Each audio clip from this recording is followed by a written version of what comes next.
Halo semuanya, kami dari kelompok 1 akan membahas materi tentang alasan mempelajari hukum Islam di Fakultas Hukum. Sebelum itu, kita akan menjelaskan terlebih dahulu tentang hukum adat, hukum barat, dan hukum Islam. Hukum adat adalah hukum yang mengatur tingkah laku manusia dalam hubungan satu sama lain. Lalu, hukum barat adalah hukum yang sengaja dibuat oleh manusia untuk mengatur kepentingan manusia sendiri dalam masyarakat tertentu. Terakhir, hukum Islam adalah hukum yang bersumber dari agama Islam yang berasal dari Allah, Tuhan Yang Maha Esa. Nah, alasan mempelajarinya apa ya? 1. Karena alasan sejarah. Semua fakultas hukum yang didirikan oleh pemerintah Belanda dulu diajarkan hukum Islam. Karena di Indonesia mayoritas penduduknya beragama Islam, maka sejak dulu para pegawai atau para pemimpin yang akan bekerja di Indonesia selalu dibekali dengan pengetahuan Islam. Hukum Islam berlaku secara normatif dan yuridis formal. Yang berlaku secara normatif adalah bagian hukum Islam yang mempunyai sanksi ke masyarakat. Sedangkan secara yuridis adalah bagian hukum Islam yang mengatur hubungan manusia dengan manusia lain dan benda dalam masyarakat. Pada pasal 29 Undang-Undang Dasar 1945 yang pada intinya menyatakan bahwa segala peraturan yang dibuat oleh pemerintah tidak boleh bertentangan dengan ketentuan dari agama-agama yang diakui di Indonesia. Hukum Islam sudah lama dipelajari secara ilmiah, bukan hanya oleh orang-orang Muslim, tetapi juga oleh orang-orang non-Muslim. Selanjutnya adalah hubungan-hubungan hukum yang ada di Islam. Yang pertama adalah hubungan manusia dengan Allah. Pemeliharaan hubungan ini harus diutamakan oleh manusia dan dikembangkan sebaik-baiknya. Yang kedua ada hubungan manusia dengan manusia lain.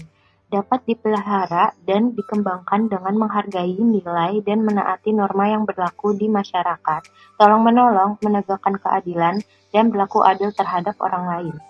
3. Manusia dengan lingkungan hidupnya dapat dikembangkan dengan memelihara dan menyayangi binatang, tumbuh-tumbuhan, tanah air, serta semua isi alam semesta yang telah diciptakan oleh Allah.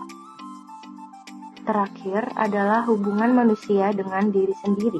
Hubungan ini dapat dipelihara dengan berkata jujur, adil, ikhlas, berani, dan sabar.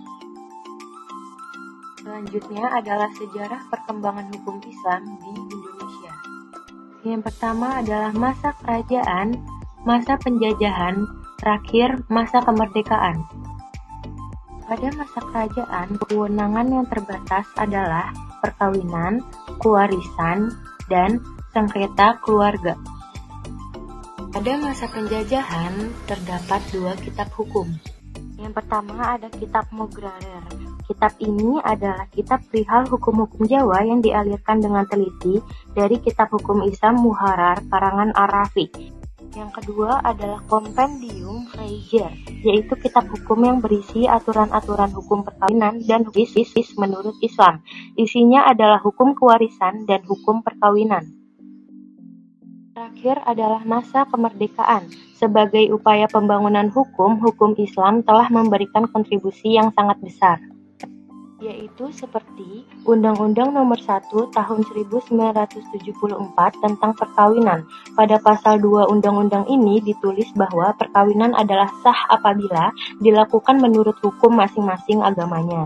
Lalu ada UU PA dan UU Perbankan Syariah. Di dalam Undang-Undang Nomor 10 Tahun 1998 menguatkan kedudukan hukum Islam yang menjelaskan tentang dual sistem perbankan, yaitu konvensional dan syariah. Komplikasinya adalah komplikasi hukum Islam dan kompilasi hukum ekonomi syariah. Sekian pembahasan materinya. Terima kasih.